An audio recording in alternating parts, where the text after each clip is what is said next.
heard the ring. Large banks in the auto industry have seen bailouts to stay in business, but what about small and large businesses? What options, small and medium-sized businesses, what options do they have? Joining us now is Jason Smolen, principal of the Smolen Plevy firm here in D.C. Jason, thanks for joining us. Thanks for having me. So we're not suggesting that they're going to get a bailout from the federal government, but you say if they are facing bankruptcy and they can't get a bailout from the federal government, they do have some other options besides bankruptcy. What is a workout and what are you talking about? Okay, well, there are a lot of companies and businesses, small and medium, that are struggling right now. And a workout is where they go to their different lenders, their different creditors, and essentially work out a new arrangement with them so that they could survive. And it's somewhat of a self-styled bailout, but without any government money. Literally just working out how much you owe.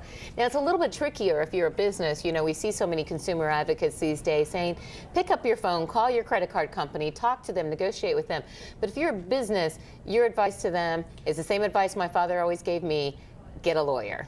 Well, you have to get a lawyer. The original documents for loan documents, especially for businesses, are quite sophisticated, and they're interrelated with other aspects of your business. You can't just try to think you're fixing one thing, because if you don't fix the entire picture and the entire puzzle, something else, there'll be a weak leg, something else is going to collapse. So a workout isn't as simple as just negotiating smaller payments on certain things that you owe. It's a whole fabric of solutions? Well, there are a lot of solutions. For example, I've got a client that's a real estate developer, and they were doing terrific until about a year ago, and bam, everything stopped. No one was buying. The debt kept rolling, though.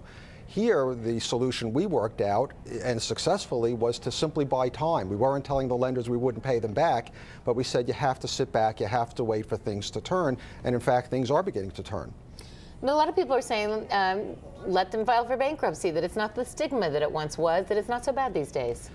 And I agree with the fact that it's not the stigma that it once was, and it is a tool. But the fact is, you lose a lot of control. You can't take one creditor and prefer it over to another.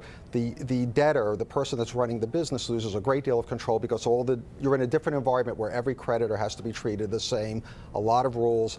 Working out is a much more flexible arrangement because you try to solve the problems that are critical to running your business. It also seems if you're an individual, there's some degree these days of anonymity in bankruptcy, but it seems to me if you're a small or medium-sized business, you don't want to incur the reputation and the damage that bankruptcy may do in terms of the other companies that you are working with that you want to have a future relationship with. Well, you have vendors, you have suppliers. If they see that you're going bankrupt, everything gets stopped. They stop sending you goods. They stop keeping you going. They stop extending credit.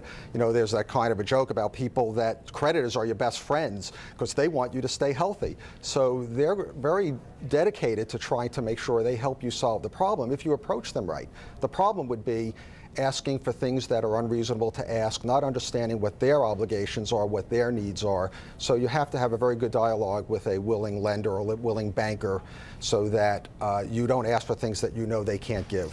And just lastly, what do people need to know in terms of when it's time to get help? I'm sure you see far too often people coming in your door when really they should have come in months earlier. As soon as you can project that you may not meet your obligations, you have to start talking to someone right away. You know, people with accountants or ongoing businesses will have finance offices and they'll have projections. They're going to see the curves going down. They have to do something. They have to approach someone right away to start working. Once it's too late, you can't dig out. Good advice. Jason Smolen, thanks for joining us. Thanks again. We'll be right back on Washington Business Tonight.